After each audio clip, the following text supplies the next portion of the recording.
What's up, motherfuckers, and welcome to episode 133 of the Good Kraken podcast. I'm one of your hosts, Ernell Pearson, alongside the inevitable one with the whipped cream coffee, Devin Stanford. True. That's true.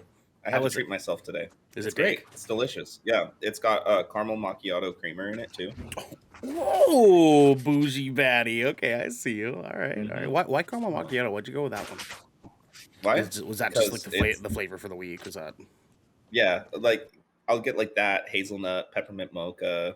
You know, like I'd rotate. Yeah, rotate. Gotta do it different every time. Fucking slaps, doggy dog. Yeah. That hazelnut fucking slaps. Yeah, that peppermint mocha though. Sometimes it's just a vibe. Holiday it's too time? warm now. Holiday it's time, too warm right now. They sell it year round now. I know, dog. Oh fuck, man. I gotta go get one of those later. I'm saying, iced white chocolate peppermint mocha. That's my shit. No, I'm talking about the creamer. They sell the creamer. No, I know, but it's like, dude, like usually like I'm all like peppermint mochas are like my shit for like coffee shops and whatnot. But like the creamer, I have to like be hesitant on, or I will drink that shit through the fucking floor. I'll tell you that. What I use a Keurig, right, for my coffee. Is it Keurig? How do you pronounce that? It doesn't matter. How would you pronounce Keurig? Is that Keurig? Keurig. We always just call it a Keurig. A coffee maker. Yeah, it makes coffee. So the pod coffee machine. Guys, you want to know the hack when you use these, because you just put your cup underneath and it fills up your cup, right? Mm-hmm. Put a little bit of creamer in there. So when the coffee dispenses, it mixes the creamer and coffee as it pours out, and then you don't have to dirty a spoon. Do you not do the creamer first all the time? Like no, when you always just take it out of a pot. Yeah. Okay. I'm letting the people know at home. Sure. Don't do that, because I see a lot of people just put creamer in their coffee when it's already in their cup. Yeah, it keeps you from having to use a spoon. You put the creamer in first, and then pour it in your coffee. You don't have to mix anything. Yeah. Less dishes. Exactly. And Garrick is like, "Why the fuck am I here right now?" That would be Garrick. We're not even arguing. That would be Garrick the Crimson Chin. Eakin, what's happening, baby boy? The fine details of the coffee creamer industry. Yes, exactly. Hey, what's your creamer of choice, motherfucker? Dude, I don't drink coffee. You don't drink coffee? Is that like remnants of your Mormonism? Like, no, dude. We go to Starbucks all the time. It's just like I usually get like a chai tea or something that's like chai tea do slap though. Chai tea do slap. Chai tea do slap. Yeah, I'm all about the chai tea. Yeah, it's like I wasn't really like into Starbucks, but my wife loves Starbucks. Like loves Starbucks. Yep. And so she like got me turned on to chai teas, so I just drink like exclusively like chai teas. Actually, no, that's not true. I will occasionally get like an iced white chocolate mocha. Fuck yeah, baby, white chocolate's where it's at. But it's always iced. And even if it's like dead of winter, it's iced coffee. Yeah. Yo, iced coffee it's just a whole nother level though. Goddamn, ain't that right? Goddamn, with a little bit of halfway down, you mix whipped cream in. You know, so, God, fuck yeah, doggy. You know what I'm saying? You know what I'm saying? Dutch Bros has a mango nata that we tried this morning. Mango nata. Yeah, mango nata Red Bull that you can get either iced or blended. Yeah, actually, it has those are good. Tahini on it and in it a little bit, and then they put strawberries on it. It's actually surprisingly good. I ate some fresh strawberries this morning for breakfast. Man, I'll give you a couple fresh strawberries. You know what I'm saying? Not on stream, guys. Not on stream. Damn it. Well, the one that's keeping us humble here, exclusively on stream, is the queen of bitchin' herself, Genesee Gabrielle. Pod mom. It's the pod mom. Pod mom. Yep. Pod mom. Hi, Genesee. How you doing? Mom. I'm good. How are you? I got red vines. And I am bringing in the return of one delicious strawberry cheesecake ice cream. Hershey's Kisses. Oh my god. Dude, I was fucking hoping you were out of those. I know, we just don't charge the people enough for that. Get your fingers out of your mouth. Oh, I only did 2 fingers. I charged for 4. You're underselling yourself. First 3 digits are free, my guy. You're selling yourself short. Charge more. Yeah. Unacceptable. You're better than this. Bad business plan. Yeah. This is how you injure your pelvic hand. Funny enough, doing better today. So Jenna, what kind of creamer do you like with your coffee? It really kind of depends on my mood. I really do love a good what? What? Was that a Shorzy, huh? I don't think Genesee's seen Shorzy yet. You have to let Genesee watch Shorzy. What's that? So Shorzy's it's a spinoff show for Letterkenny. Did you ever watch Letterkenny? Nope. Okay, you should watch Shorzy. It's fucking money. You should watch Shorzy. But the main character, Shorzy, he has a thing where, like, when he asks a question, before they can answer the question, he goes, huh? For like no reason. That he did it. I was like, fuck, he did not every just time. Shorzy Genesee. So Genesee, sorry, creamer, continue. Oh yeah, no, it just depends on my mood. I also am more of a tea drinker. I love a good chai. And yeah, I'm really into the fucking, oh my god, I will wreck my life for the oat milk but brown sugar oat milk shaken espresso drink from fucking Starbucks. That shit, oh my god. Oh, it's so good. It's like my sexuality in a cup. Like, it's just such a bisexual drink. And it's really good. That's a lot. That's a lot in that cup, I guess. And also, it gets better because fucking Trader Joe's has a creamer that is a brown sugar oat milk creamer, and I only use oat milk creamers because, sapphic. Right. And okay, and it's really good. This oat milk brown sugar creamer is really good, and you do not have to be bisexual to enjoy. It's open to all sexualities, in case you're wondering. Yes, yeah. In case there was any thought in your guys' brains, there is no limitations to what you can. Yeah, it's not a gatekeeping sort of drink. Yeah, exactly. No. Yeah. It's not like we're listening to Spirit Box or something. Jesus Christ, Jenna, go ahead and move your mic a little bit closer. We can do a little bit closer. We're still getting some bounce on it. The thing is, though, is you're gonna hear Gemma really loud. We don't mind. Let the puppy sound. You know what I'm saying? Let the puppy sound. That's okay. I got a question for you guys. Fucking what, Devin? No. Have you guys encountered mosquitoes yet? Because I got eaten by mosquitoes the last couple days. Oh, I thought you said Tostitos. I was like, of course I've had Tostitos.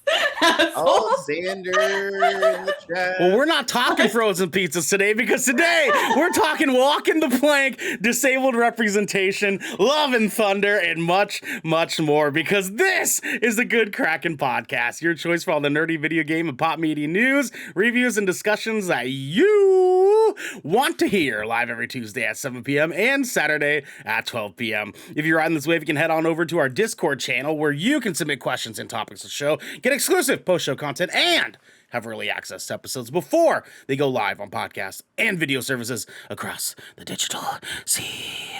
Yarg. But if you've emptied your pockets for the latest and greatest in entertainment, that is totally fine. You can watch us record the show live right here at twitch.tv/Good Kraken Show. If you have Amazon Prime, you also have Twitch Prime, and we would love for you to give that to us to help keep us pushing content out for all of you guys listening or watching at home. But you can also support us by going to our YouTube channel, by clicking that beautiful bell and big red button, or by subscribing to our podcast channel by searching Good Kraken with an exclamation mark and leaving a review there. Genocide. Yeah. Guys, please donate to one Elevated Access. Well, thank you, Dev. God damn, you were fast. That shit locked and loaded. Elevated Access. Please donate to support things like abortion and bodily autonomy and gender affirming healthcare, because those things are fucking important, because bodily autonomy is a fucking human right. All right, god damn it. Elevated Access is a nonprofit company that has volunteer pilots transport people from states and or cities that do not support things like bodily autonomy, and flies them to places that do support things like bodily autonomy, because that's fucking good. That's a good thing to fucking do. Please go donate. Every dollar counts. Please help out. You can be like one Ryan who donated the other night and asked Xander to suckle on his cup one more time. Cup again.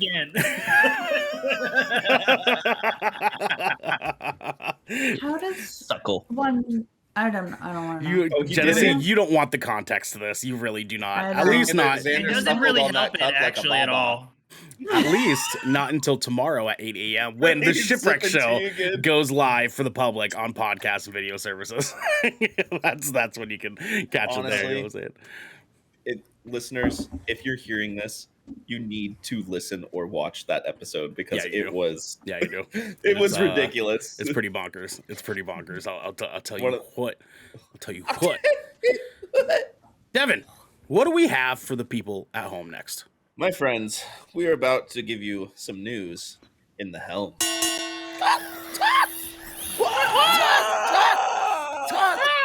Genesaw, would you like to start people off with our first story?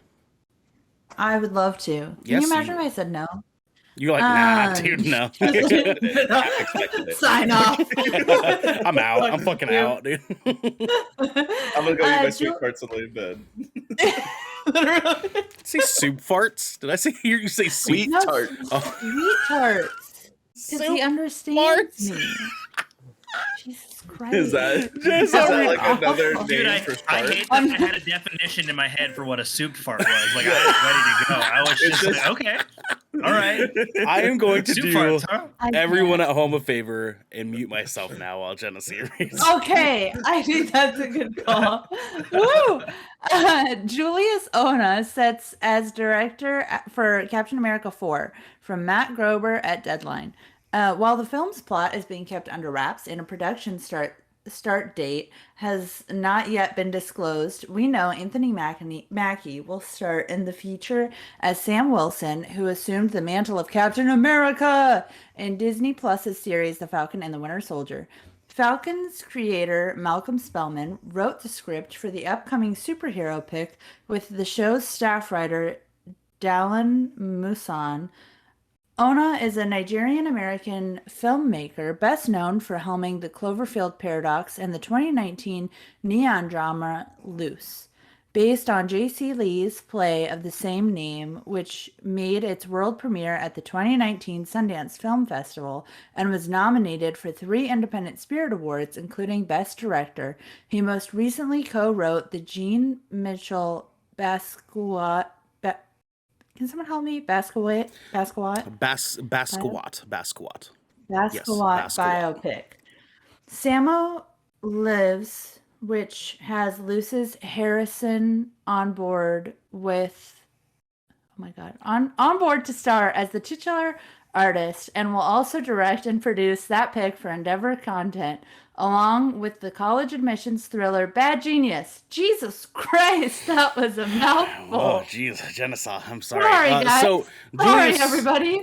Julius Ona being the director for Cloverfield Paradox. It's his mostly biggest piece that he's done so far. I don't know if you guys were fans of the Cloverfield franchise. I know I was, and the Cloverfield Paradox is actually a fucking good movie. Very, very good movie. Yeah. I like life too. Garrick, does this excite you by any chance? Not. I haven't seen many of the Cloverfield films, so I'm not sure what he'll have to bring to the table as far as like coming in as a director from which is more or less. And I know some of the recent films haven't necessarily been this, but original Cloverfield is found footage. I remember that. Yes, it is. Yes. And but he didn't direct that. He did the most recent entry to the franchise, Yeah, specifically, right? Mm-hmm. Which I haven't seen, but I heard it's like it's like a much different, like deeper take on the franchise, from what I understand. It's Right? like a space thriller. Yeah. Okay. Yeah. Yeah. That ties into the Cloverfield universe. And it actually does it pretty well. It actually explains everything. Yeah, it's kind of a, not necessarily a prequel, but it's supposed to run in tandem with the first movie, like the events of the first movie. Yeah. But it is yeah. like a space thriller, like the genre of movie, which is And- it's interesting to think about because like Disney has been picking up a lot of like directors that like aren't crazily like well-known directors. Like they've been picking a lot of people that like have done just like one or two like massively wonderful pieces that weren't necessarily huge big budget films, but they're putting a lot of faith in these directors that have like not that much crazy experience, and they're kind of just saying like take this and make it into a piece of art, and I'm kind of here for it. Yeah, it's interesting because like you're thinking about it, right? And obviously like the Cloverfield paradox, you would expect, just based off of what it is alone, to be a much different cinematic experience than what you would go sit down and see when you're watching a new Marvel film. And we might get some interesting stuff out of that, because they have been picking up some directors recently who have been known to do some darker works. And I think some of the MCU is kind of moving in a darker direction. So I'm hoping maybe pulling those sorts of directors in, we'll start to see a little bit more of that. Very nice. Very nice, my friend. Xander says, I know y'all gotta have a news piece on Doja Cat, Dog, and Will from Stranger Things in your news segment today, right? No, because we don't fucking care, okay? I don't care. I don't fucking Xander. care, all right? Like, I'm with you. I find it hilarious. It's fucking ridiculous. She expected a fucking 17-year-old kid to keep himself latched on. That's fine. If you don't want a 17-year-old sharing your business, don't try to get in someone else's DMs by going in a 17-year-old's DMs. Like, just don't do it. This kid's a child. Ridiculous. Garrick, give us our second story, my friend. Absolutely. Skull and Bones release date announced. So this is coming from Matt Kim at IGN. After much anticipation, Ubisoft announced that Skull and Bones will be released on November 8th for PlayStation 5, Xbox Series XS, Google Stadia, why is that still a thing, and PC via Epic Games Store and Ubisoft Store. Skull and Bones was officially announced in 2017, though began development years before that. Based on the naval combat in Assassin's Creed 4 Black Flag, Skull and Bones faced numerous delays, missing its initial 28 release window and every subsequent year after that until now. In Skull and Bones, players will captain their own pirate ships, accept contracts, gather resources, and sail in high seas while attacking merchant ships for loot. Different choices will influence a player's journey when going up the pirate ranks, which will open up new customization for your ships. Set during the golden age of piracy, players can also team up with up to 2 friends and enable PvP to face opponents in open waters. Check out everything you need to know about Skull and Bones, including gameplay details and more here. Ubisoft is promising a robust, multi-year post-launch roadmap with regular updates, new content, activities, stories, and challenges, all for free. So my question for you guys is, have you guys tried the delicious strawberry cheesecake ice cream Hershey's Kisses? I have not, actually. But they sound... I don't know. Like you enjoy Genesee, this is bait. If you start, don't engage. Don't engage. Is it not actually about Hershey's Kisses? Because all he wants to do is make gross mouth noises into the microphone. That's all he wants. Yep, that's all he wants. You know, though, I feel like that's gonna happen regardless. And at least right now it's happening because of chocolate and not because of Brett Devin's ass. That's Disengage. Yeah, I server muted him so he didn't have to listen to it. So, my actual I'll bring it back though. Thing here. We had a conversation in our recent GK podcast about this game and about our expectations for this game in order for us to be interested. It is quite literally Sea of Thieves and Black Flag smashed together into one game. Just you know what I'm saying? Just button clams, you know what I'm saying? Just giving it, you know what I'm saying? One of our expectations that we had was we needed this game to be free to play in order for us to really feel like we could justify playing this game at this point. It is not. It is very much a full price game for the first month. And then in December, it will be cheaper. And on Ubisoft Plus, you can get it between that time. And it is very much not fucking free to play. Devin, I don't know if you got a chance to watch the Ubisoft Forward. It's like 7 minutes long talking about this reveal here. Did you get a chance to watch it? No, because I'm already so uninterested in this game that I just don't care. Yeah. It's just my honest opinion. I really just don't care about this game. God, man. We're getting Call of Duty Modern Warfare 2 this fall. What makes you think God of War Ragnarok, right? Like what makes you think I want to play this game when you can already play this game for free with more humor in it? It comes out 2 days before God of War Ragnarok. Actually, 1 day before God of War Ragnarok. I actually am kind of afraid for Ubisoft right now, if I'm going to be honest. Yeah. Because, like, they had nothing stick over the last couple years, really. Like, there was even, like, a very, very mixed reception of, like, Assassin's Creed Valhalla and Far Cry 6. You know? I don't think Skull and Bones is going to do well for them. And I would be surprised to see this game last for more than 2 years online. Yeah, if I remember correctly, this game has like $198 million budget so far because of how many times they've had to start production, lose production, start production, lose production, and like how many times it's basically been rebuilt from the ground up. They should have called it quits. They should have just fucking called it quits. Like it's just they should have folded. They straight up should have folded this game. Like this team is so fucking bad. It's so fucking bad. Garrick, no, I'm not saying that.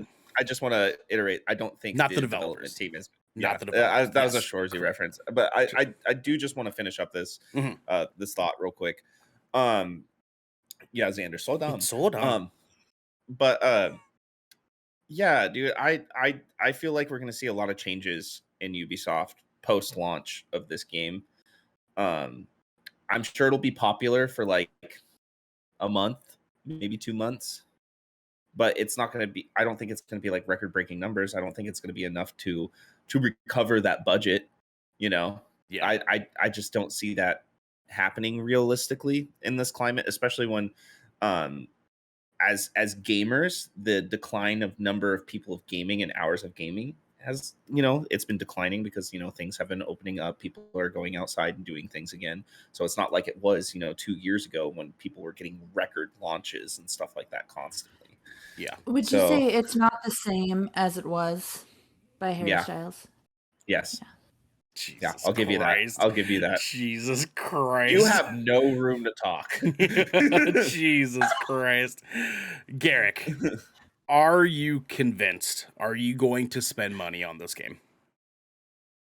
Nah, $70 fucking I ain't, bro. I watched that trailer, all 8 minutes of it. And you want to know what? If your gameplay trailer fucking stutters, dude. I literally was just like, I thought the video was buffering. Yeah. I legitimately thought the video was buffering. Like, backed it up, and I was just like, nope, this just looks like this. Like, did you guys just? The game got originally started in development, or at least announced in development in 2017. Had started on work on it before then. You're telling me in between then and now, none of you decided it would be a good idea to not use Assassin's Creed's freaking engine? Like it seriously, it looks like Assassin's Creed 4. It looks like Black Flag's engine. Like they took Black Flag's ship engine and turned it into a game. Yeah, no, they expanded on it. It didn't look smooth. It looked so different from the initial trailers that we saw of what this game was expected to be. And it's literally just third person Sea of Thieves. What I think is going to end up happening with this game is if you want fun and sailing and exploration and a good chill time, people are going to go to Sea of Thieves. All the sweaty PvP hardcore naval combat simulator folks are going to go to Skull and Bones, and it's going to divide those communities.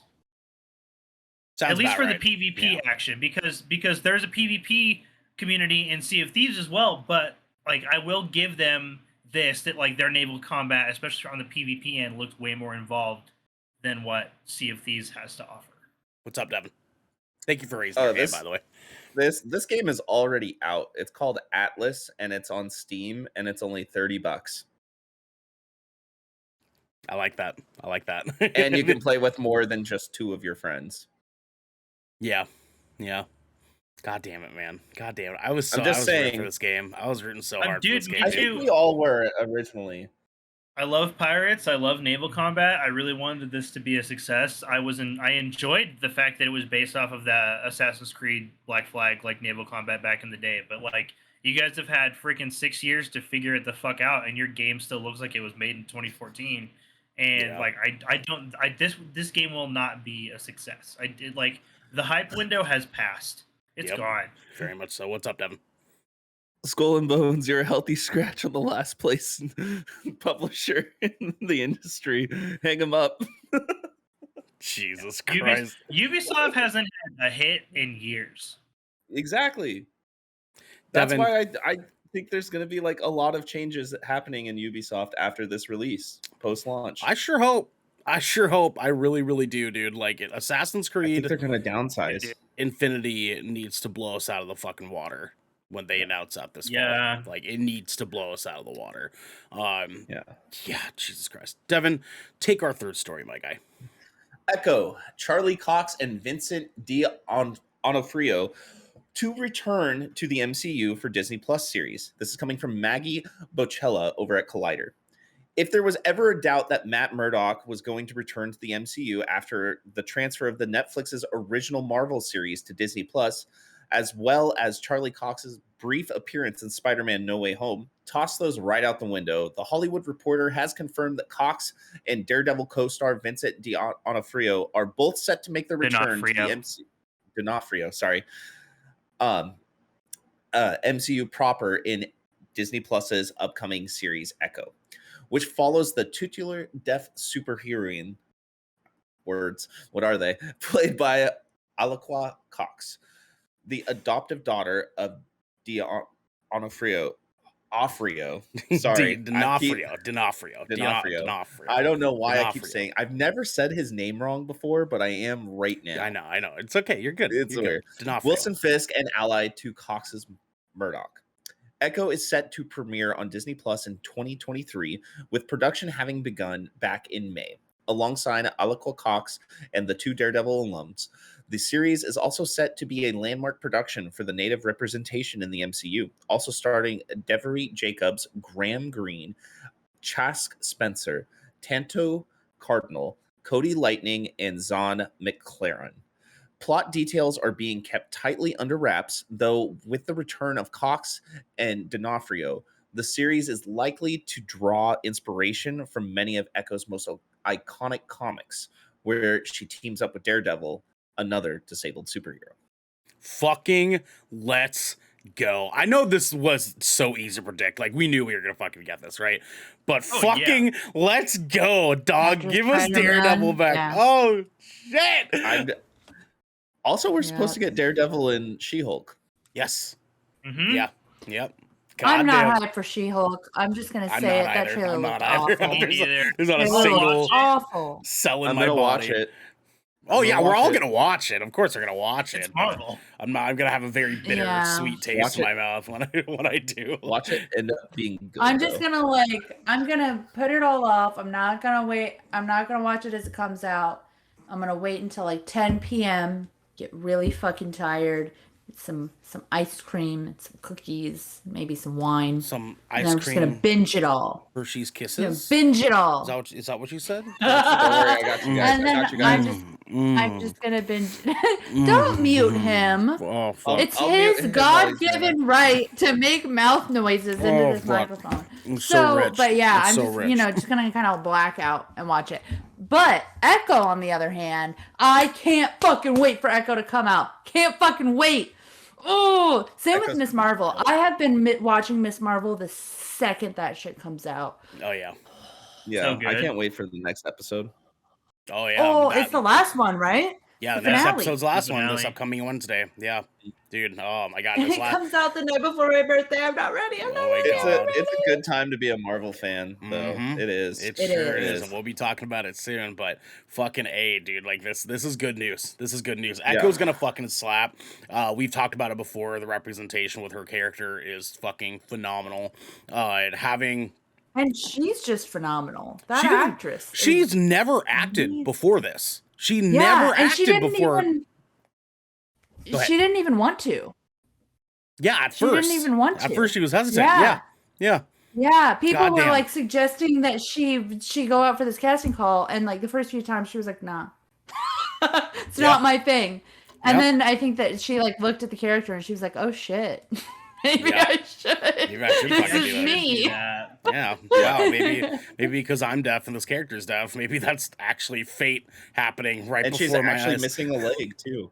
Yeah, well, yeah, exactly. it wasn't just that. It was like in their like They're both nationality, like Native everything, American, like Yeah. all of it, Yeah. all of it, all of it. everything. God Perfect damn. casting doesn't exist. No, I'm kidding. Yeah, I know. right? No, like yeah. Oh, here we go. We're gonna get Danny DeVito as Wolverine. That's our next perfect casting. I'm gonna get you. I've been seeing a lot of hella swole. I've been seeing a lot of fan casting of people wanting Carl Urban to be Wolverine. Yeah, people wanted that for a long time, but I don't think he would be any better at it than Hugh Jackman. Honestly, they Yeah. might as well just bring. I think Hugh he's a Jackman little back. older. Just bring Older. back Hugh Jackman. Goddamn, seriously, give it to us. I mean, they already brought back like Patrick Stewart. You Well, know, they fucking like- might as well, right? You know what I'm saying? Yeah. You might as well. God, dude, I will absolutely fucking shit and fart and comes the day that Hugh Jackman pops back up in an MCU movie. I'll tell Huge you Jackman. that. Retweet. Goddamn, sorry, Jennifer. So I I other feel don't like- understand why we need all of that. I feel like if he You don't. came back though, it would probably like only be for Secret Wars yeah, maybe, right? Like a because one-off he's sort of getting thing. older. Yeah, Or like 2 movies, maybe 3, yeah, you know. yeah. That's understandable. It's understandable. like an X-Men movie and Secret Wars, and then he Mhm. sacrifices himself in Secret Wars yeah. because that's what he always does. That's true. It's very okay for him. Some other good news, though. We have E3 set to return to LA in 2023 after a 3-year hiatus. It comes from Todd Spangler over at Variety. E3, historically the game industry's biggest confab, is scheduled to return to the Los Angeles Convention Center the second week of June 2023. I burped on stream again. The Entertainment Software Association, the trade group that runs the convention, also announced a partnership to produce E3 2023 with ReedPop, the event production company behind PAX, New York Comic Con, Star Wars Celebration, and others. After the convention in 2020 was canceled because of COVID, why is that? Sorry, my thing like glitched out right on this. ESA, held an all virtual E3 2021 from June 12th to 15th, 2021. This year's convention was canceled altogether after scrapping the in-person LA event over ongoing concerns about the spread of the coronavirus. ESA said it wouldn't host a virtual show either in 2022. It would focus on, quote, delivering a revitalized physical and digital E3 experience next summer, end quote. E3 2023 will welcome back publishers, developers, journalists, content creators, manufacturers, buyers, and licensors. In addition, the event will feature digital showcases and in-person consumer components. ESA is announcing the return of E3 to LA, hyped next year's event as a quote-unquote week of titanic AAA reveals, earth-shaking world premieres, and exclusive access to the future of video games. Devin? I have a question. Are we going to GK next? Are we going? Or GK Are we going to E3 next year, baby? Let's fucking go, baby! Let's fucking go! Are we going to E3 next year? Is that happening? I mean, like, It could be I our mean, only like, chance. this could be our only chance. Like, we gotta take the bull by the balls, all right? That's the saying, right? Yeah, exactly. Yeah. That seems right. That seems right. I think it's the horns, but sure. Mm, Yeah, sure. balls work. I don't know about Nah, that that. doesn't sound- It's definitely that the sounds I'm balls. gonna a agree Definitely with the Pod balls. Mom. I'm gonna agree with Pod Mom. You know. Let's keep it PG, guys. So, yeah. Oh, my Are bad. we? Sorry. Oh shit! Grab- Oh shit! My bad. Grab This the is not a family-friendly show. grab the bull by This the is a gonads. My family bad. show. Or is it? Dun dun dun. I did the Law and Order theme song. But yeah. Anyways, I mean, like, if you guys are down, I mean, like, we can make this happen. It's gonna take some planning, but we can make this happen. We have a whole year, which realistically we have 6 months. I have a whole year to figure it the fuck out. You know what I'm saying? So we're gonna do it. Hang tight, people at home. Hang tight. You know what I'm saying? Just keep happening. It right. Keep it right. Keep it tight. Don't you?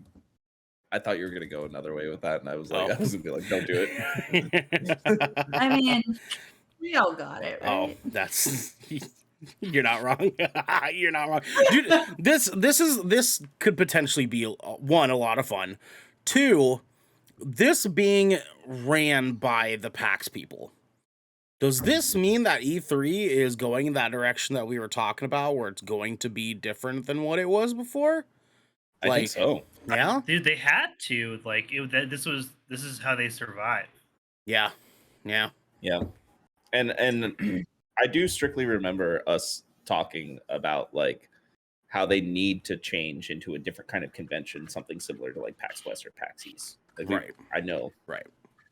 And it's cool to hear that they're probably going that route, especially being involved with PAX. Right. Yes, exactly. I don't know. A part of me is a little bit crushed that like E3 is never going to be what it used to be.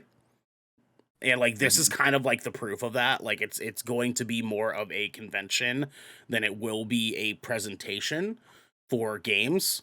But at the same time, I feel like in order for E3 to have survived as an entity, they needed to do this, right? Like, there was no other way around this shit. It's like, eventually GameStop's gonna get bought out by some other fucking company or some shit when they go under. And that's gonna be the only choice for us to still continue to have GameStop in any way, shape, or form, right? I'm bummed because, like we talked about, I kind of miss that weekend of summer game announcements, you know, the way that it was. I miss that shit. I miss it so fucking bad to the very center of my bones. And it's just not gonna happen. We're gonna continue to have game developers and distributors, producers, what have you, do their own presentations. And like, what a fucking world we live in right now. You know what I mean? What a world we live in now, where all that shit's going to be digital going forward. Yep. Yeah, honestly, I hope we get like some solid dates in the next couple of months on when it will actually like be occurring and what like that's gonna look like. I would love to go because like you guys said, like this might be our one real chance to get to do it before it's either gone completely or it's so unrecognizable as what the E3 we used to know that it, you know, it doesn't tickle our fancy anymore. Yeah. But like we absolutely have to try. Oh, absolutely. Yeah, absolutely. We're gonna fucking try. Mm-hmm. That's for damn sure. I mean, even if we like just get our ducks in a row and get like enough stuff figured out to get us all plane tickets to go, and then get things like flyers for us to hand out and stuff like that. At the very least, we could do that, right? And so like. And then go and spend a fuck ton of money on, you know, for each of ourselves, like to buy as many collectibles as we possibly can at fucking E3. You know what I mean? So, there's possibilities. We can make it happen. We'll continue that conversation. You know what I'm saying? You guys at home, keep in touch. Keep in touch. You know what I'm saying? Keep coming around. We're gonna go ahead and move into our next one. But before we move into our next one, I want to remind everybody that they can support us over on our Discord, where they can get early access on this episode before it goes public. They can write on the show, and they can get episodes ad free. But if they're hearing this, they are not on our Discord. So for now, here's a word from our sponsors. This piece of good Kraken content is brought to you by Glide mousepads. The world is changing, and the demand for PC gaming and work from home setups has never been as wild as it is right now. Having the best of the best in PC accessories only makes it easier to get your work done before you jump right back into the fray of the digital sea. And Glide knows exactly how to make it happen for you. Glide mousepads is the future industry leader in mousepads, offering beautiful, smooth, and waterproof products made with eco-friendly materials and non-slip rubber in a variety of sizes that are guaranteed to help you get the next win. Is your battle rug just looking a little crusty? Is the mouse just not as smooth as it used to be? Or are you just looking to get rid of that ergonomic mouse pad your grandma got you for Christmas? Well, then I think we have the mouse pad for you. You can go to glidemousepads.com right now and use code Kraken for 15% off the Founders Edition mousepad in every size available. Again, that's code KRAKEN, Kraken, for 15% off any Founders Edition mousepads today. Our next sponsor is Rogue Energy. Late nights are pretty much commonplace for us content creators, and any of us here at GK can attest that sometimes you're just too damn tired to even think about how not to be tired anymore.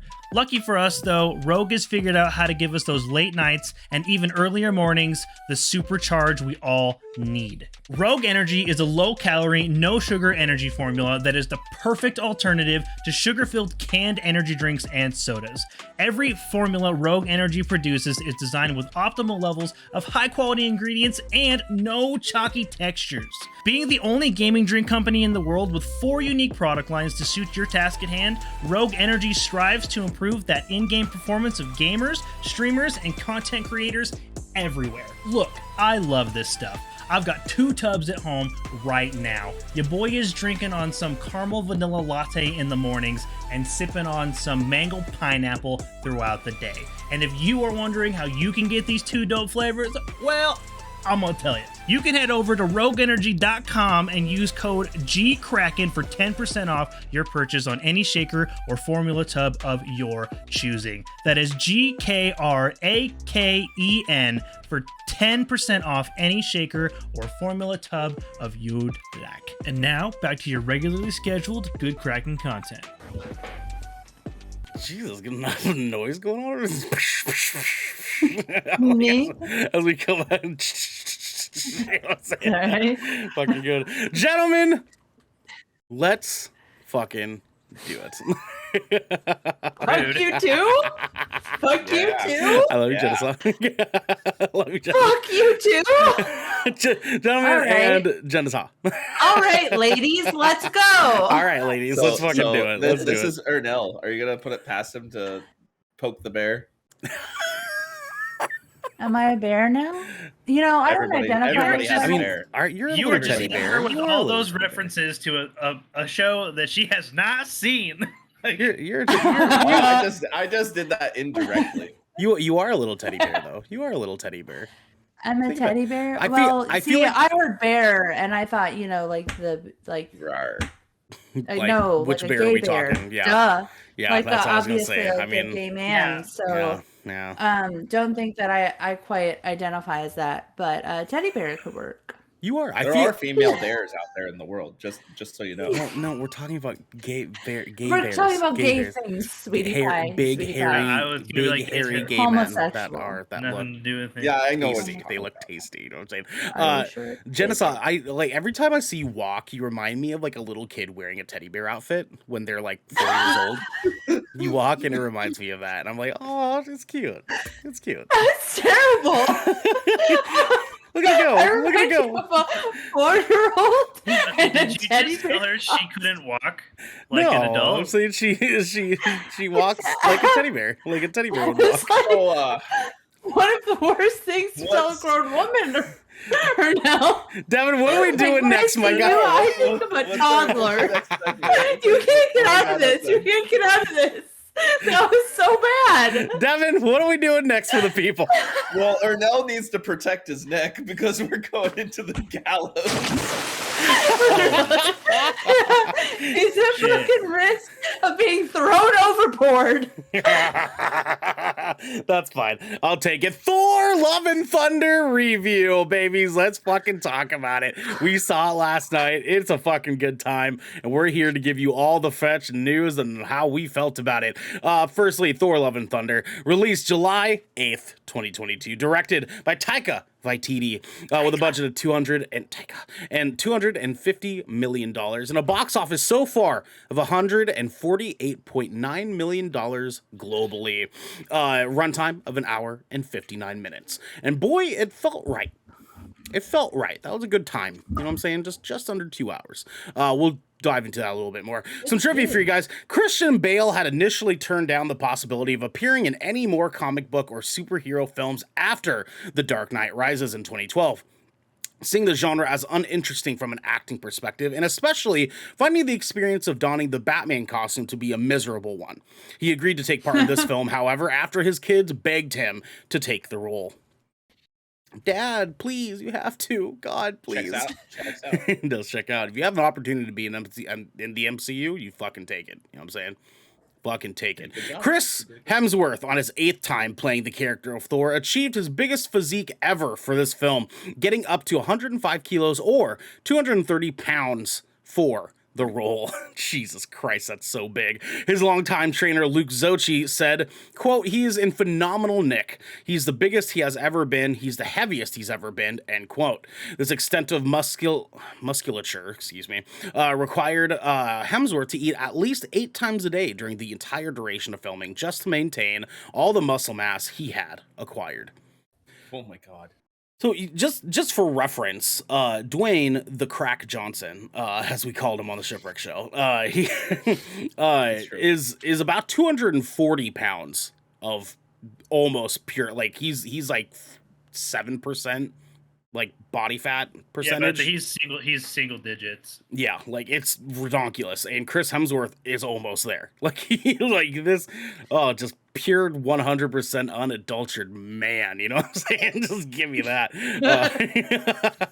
Before It's crazy though, considering like how close they are in weight, but like they carry their muscle so differently. Yeah, so damn differently. The Rock looks like he's like a rock about to break a blood vessel at all times. At all times. He literally He also looks sweaty all the time too. I feel like he's perpetually sweaty. You know what I mean? I would glisten. I know. Spritz. I feel like he rubs himself in coconut oil every single morning. I think is that what real that bad is. for your I don't skin. think that's No, he has so much money, someone does it for him. Oh, and someone he can't reach his back. Yeah, you're right. He has an oiler. He has an oiler. Yeah. Unless he just pours it on himself and just lets it go wherever it goes. You know what I mean?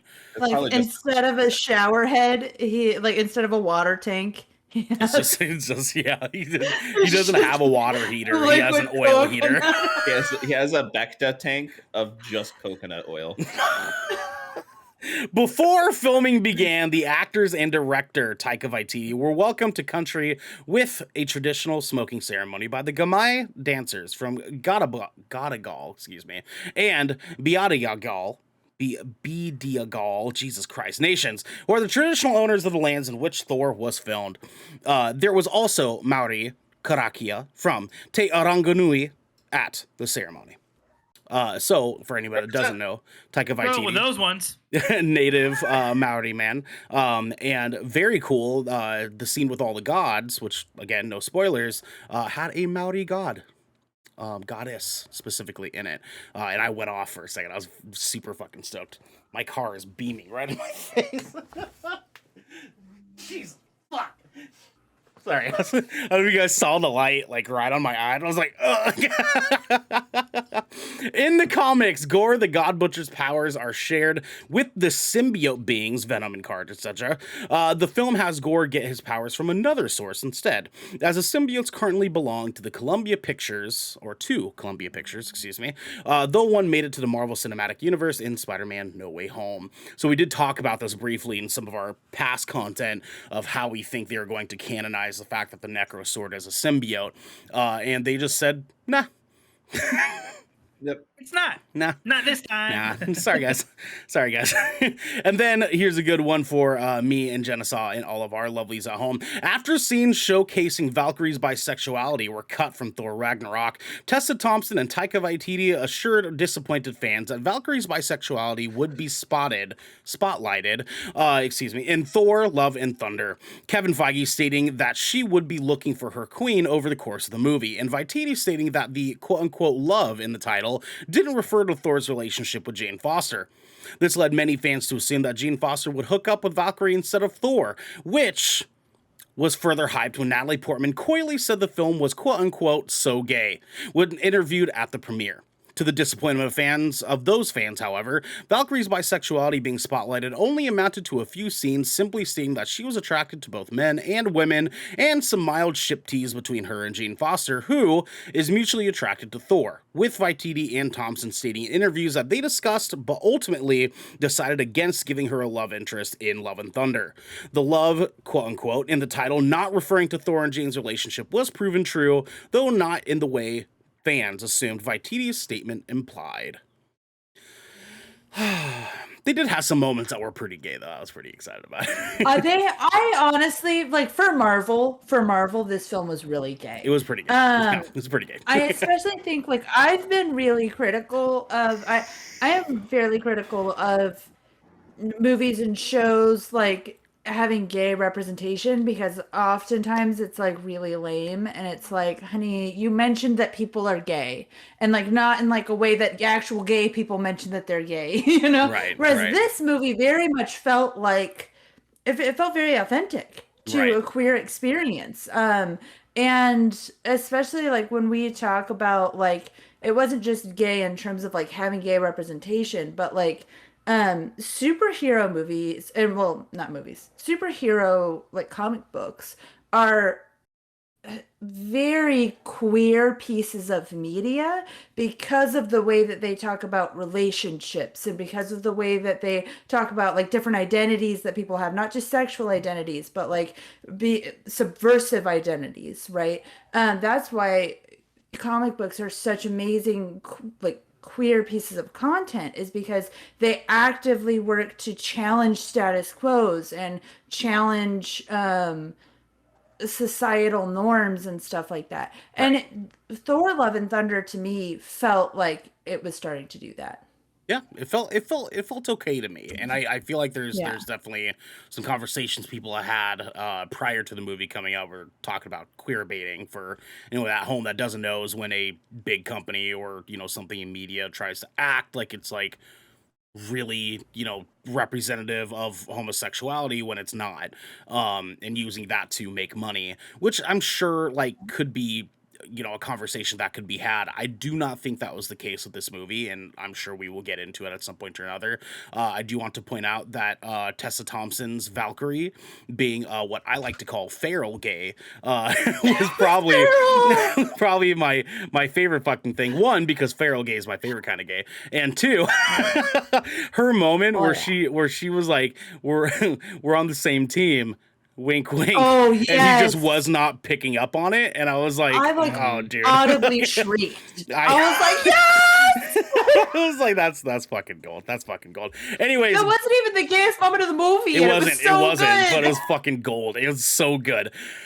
Guys, let's fucking talk about it. Devin, Thor, Love and Thunder, your top level thoughts. Go ahead. Super fun.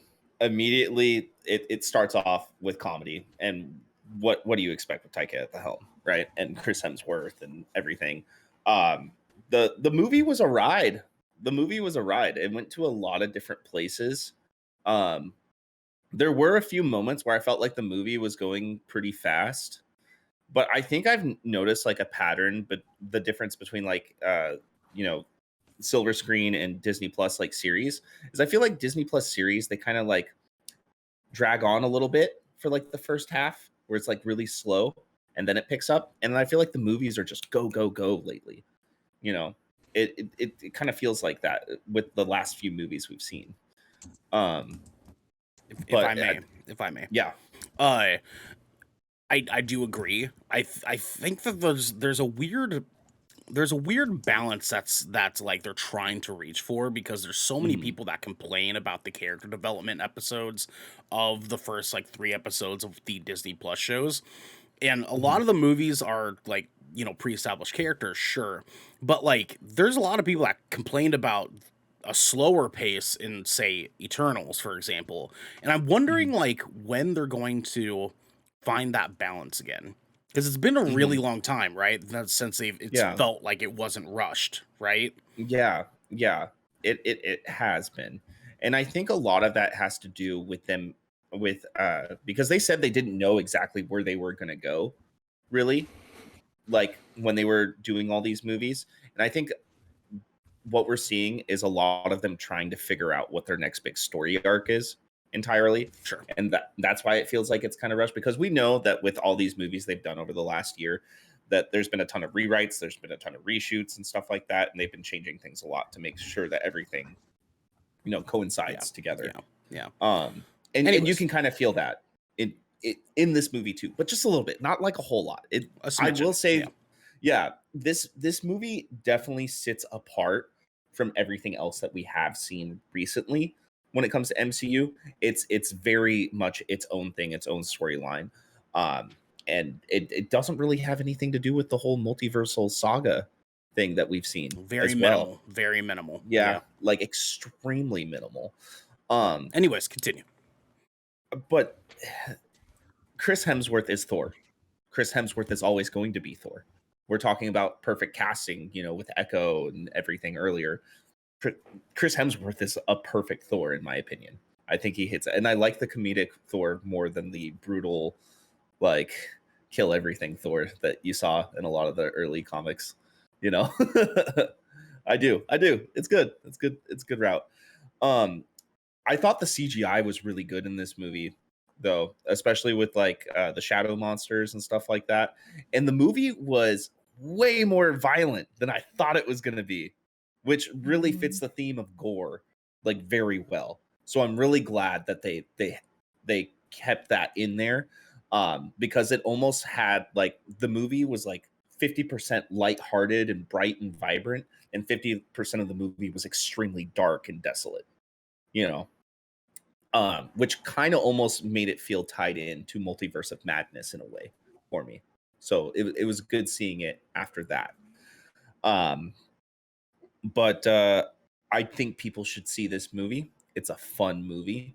It'll make you laugh. They do things that they haven't done in a lot of Marvel movies.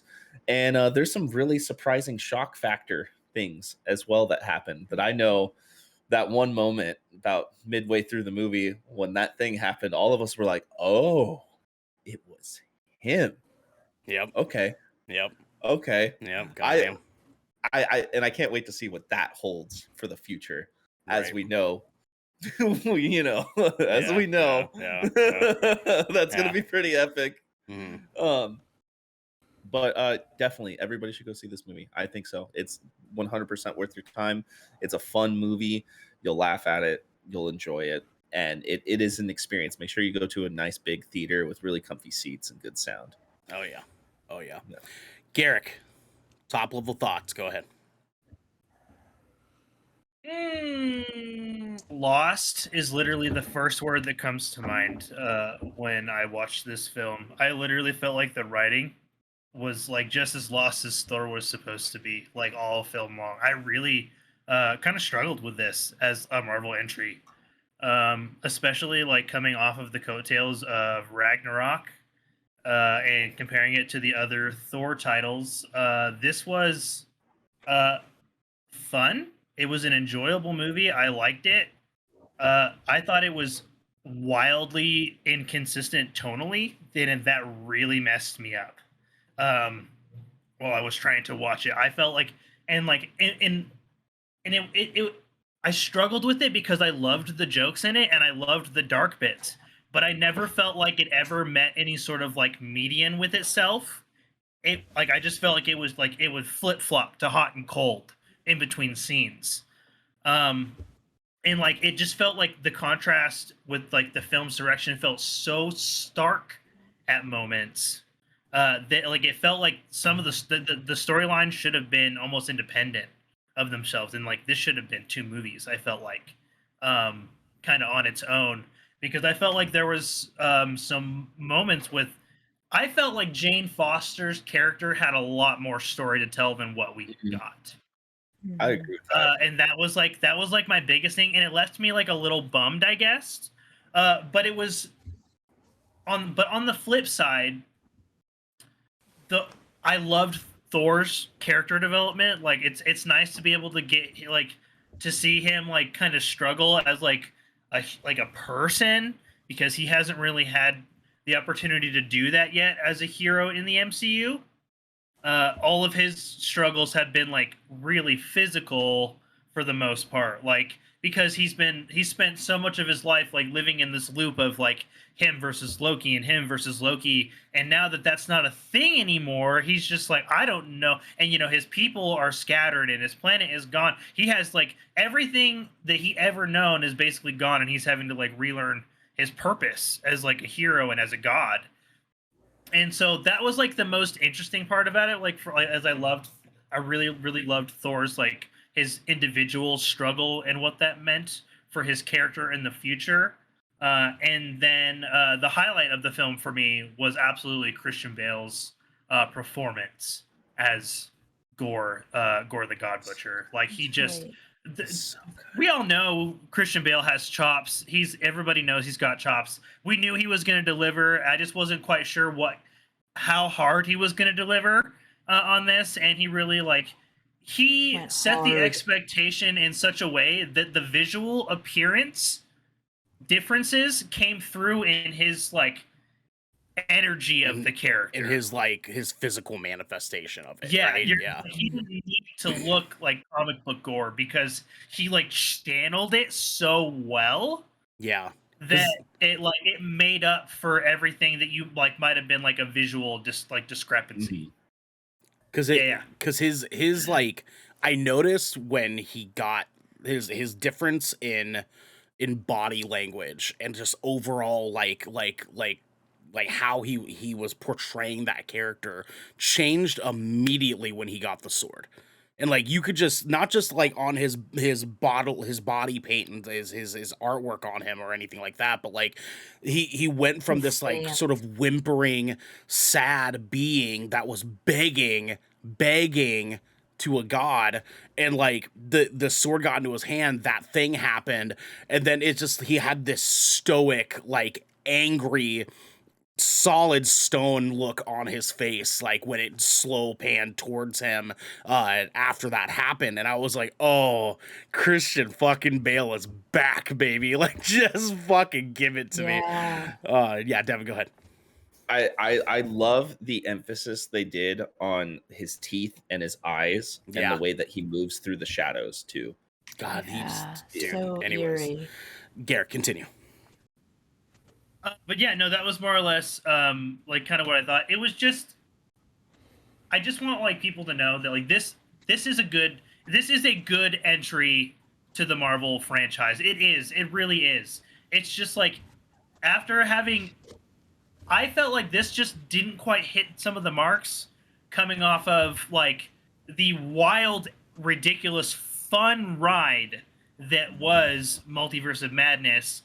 And its predecessor right before that, Spider-Man No Way Home, which just had this ridiculous emotional impact for fans. And those are two massive heavy hitters. And this just felt a little more light overall for the entries we've gotten recently. In terms of its impact on the characters and the MCU at large. And so it tries really hard to be just as amazing as Ragnarok was, and misses just a couple of times enough that it feels not quite as spectacular for me. But I do think that if you're if you enjoy the MCU and if you enjoy all of his Thor's character specifically, this is probably the story where Thor has gotten to be the most Thor, if that makes sense. So if you're really rooting for him and for his character, this is a must. Sure. Genesee, top level thoughts. Go ahead. My top level thoughts are actually very similar to Garrick's. I did really enjoy it. The first half of the movie was actually kind of hard for me because it was so funny. It was just so funny that it kind of was off for me, because the last time that we saw Thor was, we saw him in Thor Ragnarok, the end of which that was a hard ending to a movie. It was a really dark ending. It went directly into Infinity War. Yeah. And then Endgame. Two very, very dark films in which we saw Thor take a really dark personal or, downward personal turn. He really lost himself there. And so then to jump into this movie that is so bright and vibrant and funny and is set to rock music was really jarring. And I think it's really interesting because I, along with many people, was really frustrated when in Endgame they were like, "Oh yeah, has lost himself personally. He's having an identity crisis, and so he's fat." And then we see him coming back into his first movie, and they're like, "Oh yeah, he's losing a bunch of weight, getting in shape." And of course, then we have the whole dialogue around Chris Hemsworth getting into shape for this role and all that good stuff. And so I was like, okay, so we're gonna jump into this movie where everything's like really happy and vibrant and funny and go lucky, and he's suddenly like, oh, because he's in shape again, he's better. But that's not what happened. He very much did not just bounce back at the beginning of this movie, even though he was in a really happy, vibrant setting. And I thought that was really compelling. That throughout the movie, you have a few themes going on. One of which, Garrick, you got it on the head. He's lost. He's lost his shit. He doesn't know who he is. And honestly, I don't think Thor has ever really known who he is. And I think that also to your last point is why he is such, not that people don't love Thor. Lots of people love Thor. But his movies and his character lines are hard to relate to because he's not a relatable character. He's a very powerful god who's born to a very powerful family. And I mean, he deals with stuff, but it's like, oh, your girlfriend Jane doesn't want to be with you because you're incompatible because you're a fucking god. Like, stop crying to me. You know what I mean? He spent like how many movies crying about Jane, and I'm like, dude, you're a fucking god. Nobody cares. Like he's very, very hard to relate to, I think. And so I think it was really prudent that this movie was all about him being like, oh yeah, I don't really know who I am other than the god of thunder. And what does that even mean? What does it mean to be a god? And that's the second theme of this movie, of what does it mean to be a god? What standard do we hold our gods to? What does it mean to have a god that doesn't recognize you? And especially in this world where, like, that's something that's fucking relatable. We got to the beginning of that movie and I was like, oh shit, I wasn't ready to deal with my religious trauma today, sir. What? How did we get here? But it's extra interesting in this world where some gods come to Earth, right? They know Thor is real. People have met Thor. People have gotten Thor's autograph. Well, where the fuck is my god? Yeah. Why isn't he coming to us? Why isn't he protecting, or she? Why isn't my goddess protecting us? And just really, really powerful themes throughout this movie that I did find really compelling. I think there were some really compelling themes in this movie. And another theme is love. And what does love mean? And I think that ties in really closely with like his identity crisis and this really large concept of deities, right? And the power that we give to deities. And this movie's unpacking a lot, and it starts off really happy-go-lucky, and then it's like, ooh, it's just really deep and dark and beautiful.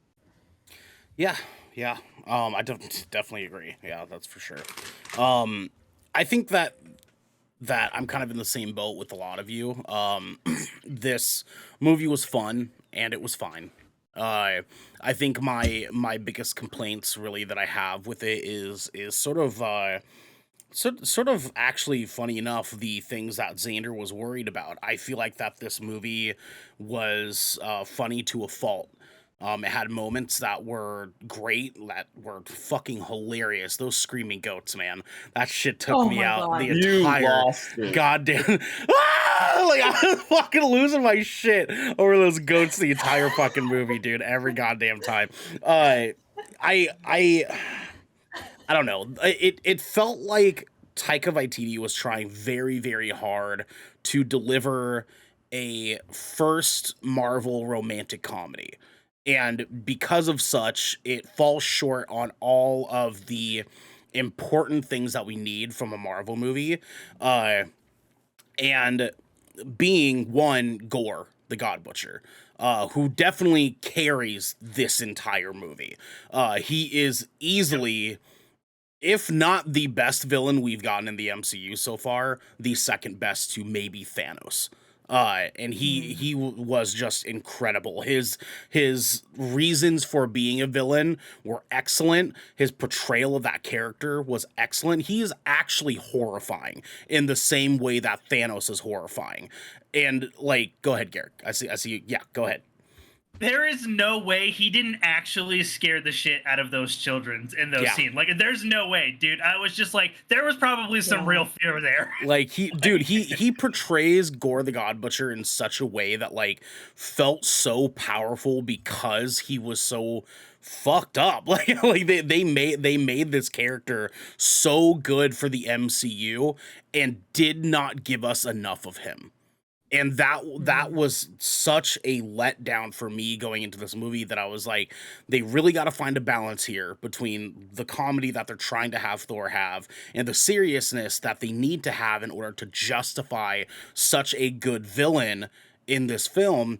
And it felt like there were so many moments that they were almost to a serious part, that they were having a serious part and a part that tonally felt like, hey, we're going to have a shift here now from this comedic beats that you guys were used to for the first half. We're going to shift it over now. But every time that moment happened, it would end on a comedic beat, thus ruining the seriousness that could have happened for that moment. Like every serious moment ended on another comedic beat. And even though like Marvel's pretty consistently done that, Thor Ragnarok specifically being a prime example of like doing it well, they just didn't commit in that direction. And they were doing so many different things that, yeah, I agree with Garrick in the sense that it felt like a lot of the story, a lot of the writing felt a little bit lost and a little bit like abstract, where like they sort of pieced together a bunch of different ideas and things that they were trying to do and how they were going to flow between those moments and like what exactly was needed in this movie felt a little bit like an afterthought. Like they had two different things between the relationship between Thor and Jane and how that was supposed to become a thing, and how Gore the God Butcher was the main issue that was in front of the main obstacle that was in front of them. And instead of using that love relationship between Thor and Jane to sort of boost them into this issue that is Gore, they sort of just had them both sit and coincide next to each other. And because of such, neither of those two things got enough time to really like give us enough information on like what is going on, why they're feeling the way that they do. They very much rely on prior knowledge of us having watched Thor Ragnarok and the prior Thor movies to really fully comprehend why him and Jane have this prior experience. And so that's great for us Marvel fans, but for people that have never really gone into like all of the Marvel movies, they're going to feel lost. They don't understand how important it is that Thor and Jane Foster are having this relationship. And even if they do, it felt very hollow. Very fucking hollow. Yes. And they threw out like this whole part of their relationship that wasn't in any movies. And I didn't think it had been alluded to in other movies. And I was kind of like, when the fuck did this happen? At first, I thought it was a joke. Like, at first, I thought they were making it up. And then I was like, oh, no, we're actually supposed to believe they did this? Yeah, it was supposed to be what happened between Dark World and Ragnarok. That entire timeline. Yeah, that they're supposed to explain why she wasn't in Ragnarok at all. Right. And I'm like, but you didn't talk about that in Ragnarok. Go ahead, Gary. I've been here for the last 15 years. You can't just throw shit out, 4 or 5 years after Ragnarok and then be like, oh, no, you just don't remember. I'm like, no, bitch. I have receipts. Garrett, go ahead. I love Chris Hemsworth and I love Natalie Portman, but I've always felt like their on-set chemistry is dog shit. I feel like their chemistry, funny enough, was best in Dark World, which is easily the worst Thor movie. Yeah. Like easily. Yes, and yes. Like Yes and yes. Yes, both. like they just did not capitalize on that, you know what I mean? And then like because of the movie's 2-hour runtime, there's obviously only so much that they're going to be able to fit into this. I just wish that they would have committed to Gore being more of a character and less of just being a villain, because Gore has such a story behind him about wanting to get revenge on the gods, and like that is such a good fucking story to tell, and they just don't really tell it. Go ahead, Devin. So, I had some thoughts on that. Okay, well, And if we could, let's hold on to it just for a second. Just for a second. Well, I'll come back to you right after this. Okay. I do want to talk about, before we kind of dive into open thoughts here. I think that the comedic beats that did work for me worked really, really well. Everything that had to do with the goats, everything that had to do with that sort of like ex-girlfriend, ex-boyfriend thing between the hammer and the axe was fucking hilarious. Yeah, that that took me is out. Wow. Yes. Every goddamn there's a part where he's like, "You're doing great, honey," and he like rub Stormbreaker underneath the hammer bar. I fucking poured the beer out, dude. There were so many parts of this movie's like comedic beats that did work, but there were so many comedic beats that they just sort of like shotgun sprayed, hoping that a majority of it would hit, and like they did, but they like missed the mark for me so much, so fucking much, because there was just so, because they didn't commit to the Ragnarok comedy that we had in Ragnarok, it just felt like the comedy was like secondary to everything going on, and it just felt like it was very lazy comedy. Like very lazy comedy. They took what we knew about the comedy in Ragnarok and just said, "Here, we know you like this, right?" And so it was like, sure, whatever. You know what I mean? Garrett, go ahead. You raise your hand. It just felt like it felt like every joke was a one-liner. Every single one. Every single one was a one-liner waiting for us to have a reaction to it being a hook. And like it fell short for me a majority of the time. I did not laugh in this the way that I laughed in Ragnarok. And that's the part that bummed me out. If they were going to go that direction, they should have committed that direction. They're going to go with Gore and commit to Gore's story as a villain. They should have committed to that and just given us seriousness halfway through the movie. You know what I mean? Should have been 2 movies.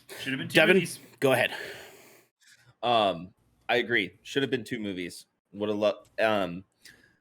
Also, I am the demographic for those hooked one-liners.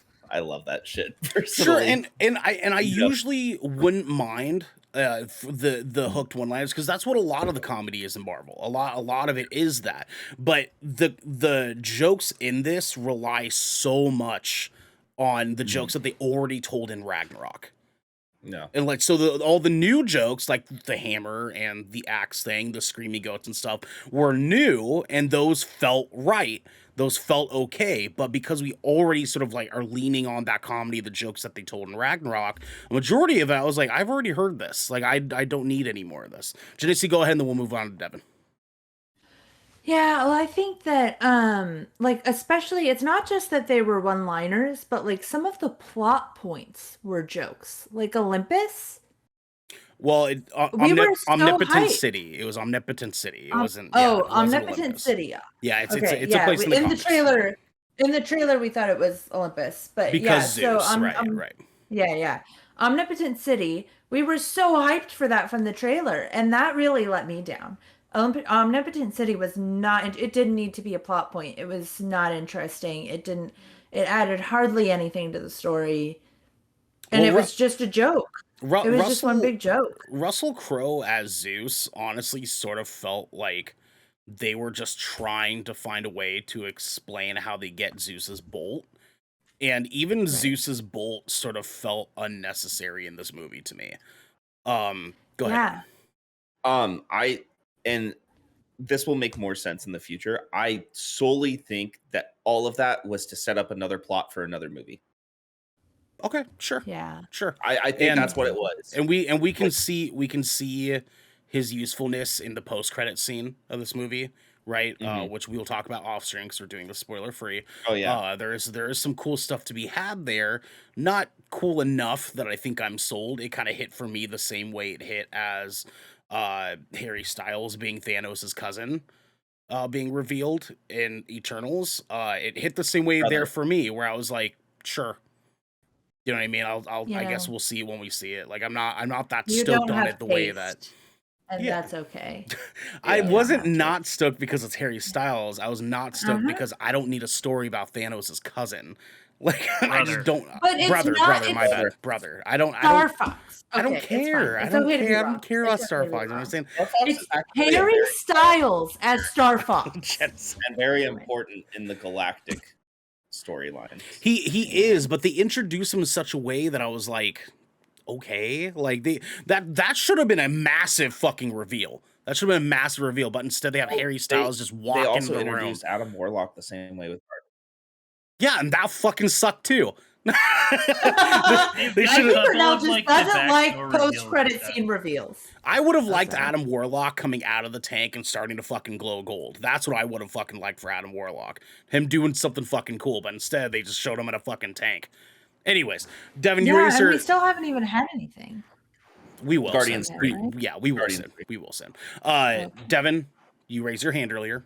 Go ahead and then answer me the question: should people see this, and what is your rating?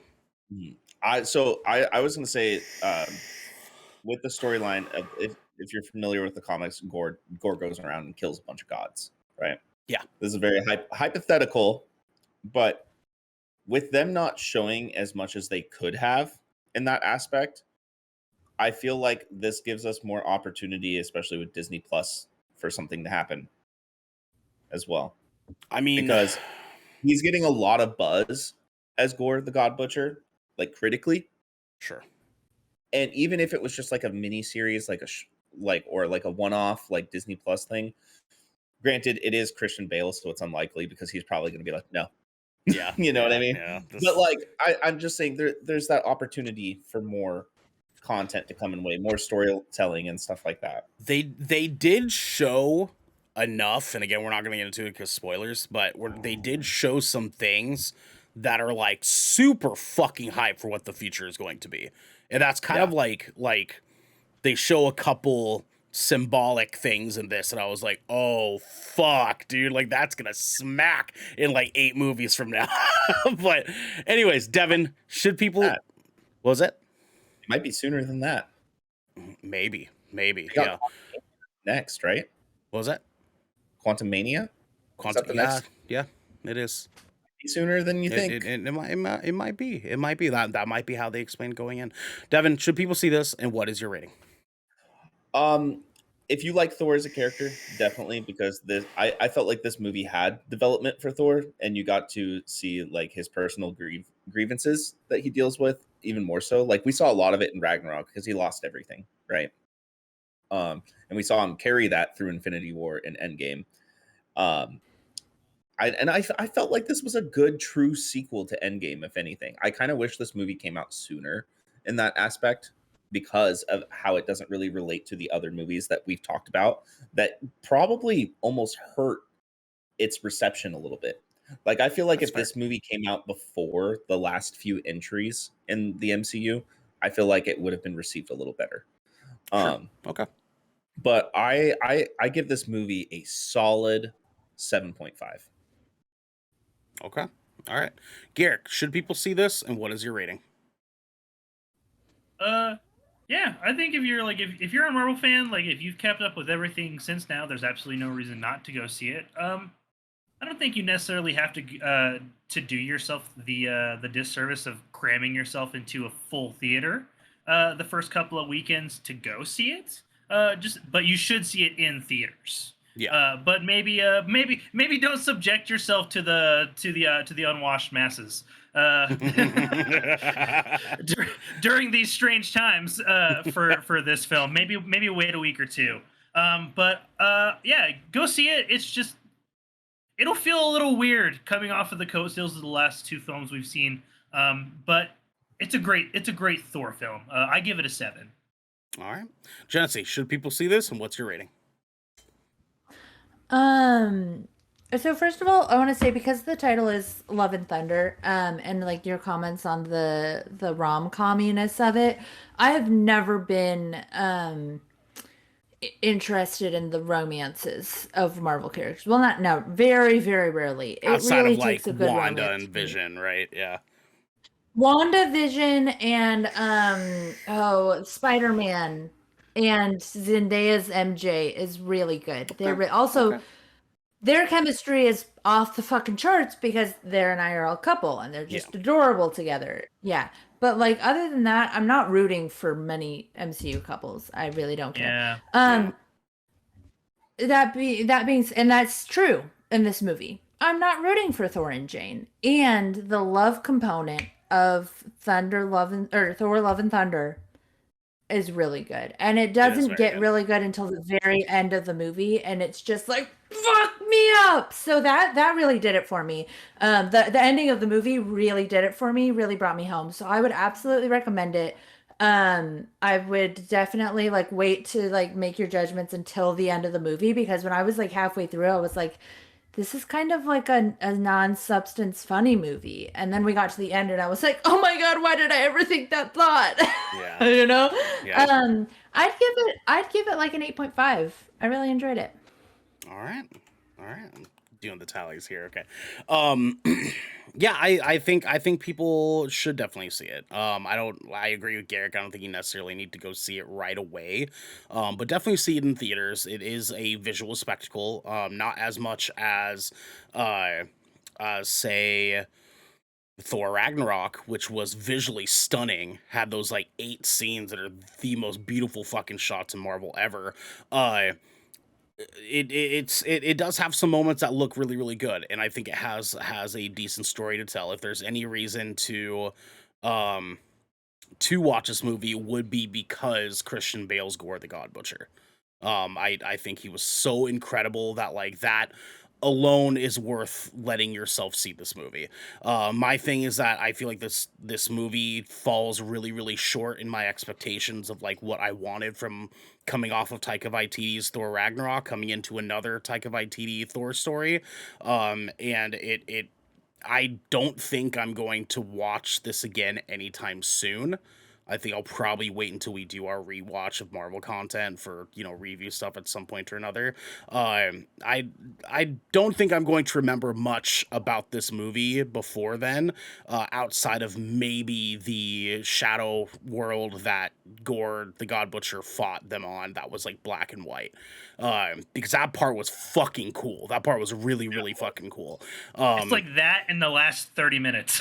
Yeah, exactly. And because of such, I am going to be giving this movie a 6.5.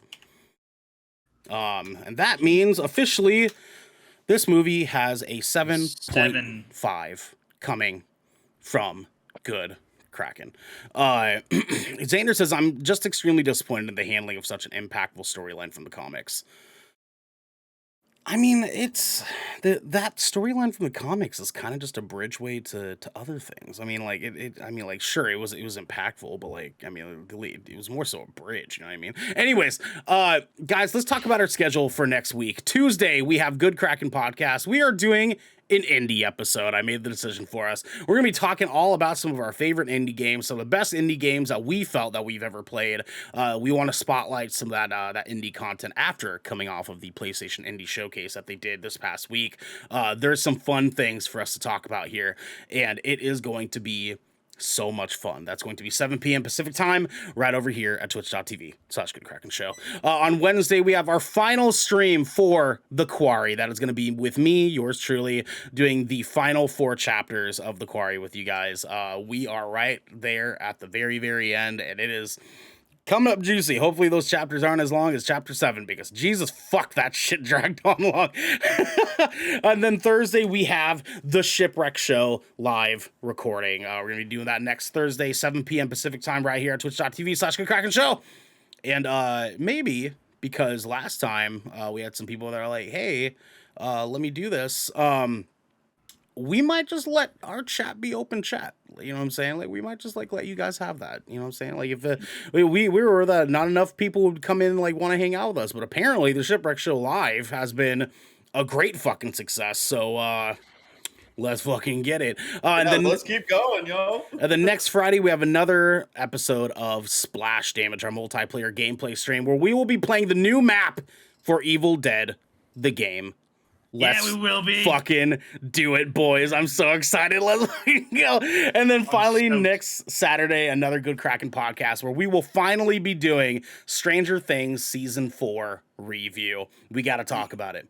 We got to talk about it. So all you folks at home, watch that shit before next Saturday. Let's make it happen. Guys, please let us know your thoughts on Thor Love and Thunder. Let us know if you got to see it, what your feelings about it were, if you like Gore the God Butcher, or if you plan on seeing it anytime soon. Leave that in the comments below. Leave that on our Twitter. Tell us on Discord. Let us hear from you, because this has been the Good Kraken Podcast, your choice for all the nerdy video game and pop media news, reviews, and discussions that you wanted to hear. Live every Tuesday at 7 p.m. and Saturday at 12 p.m. right here at twitch.tv/GoodKrakenShow. If you enjoyed the show, you can head on over to our Discord channel where you can submit questions and topics to the show, get exclusive post-show content, and have early access to episodes before they go live on podcasts and video services across the digital sea.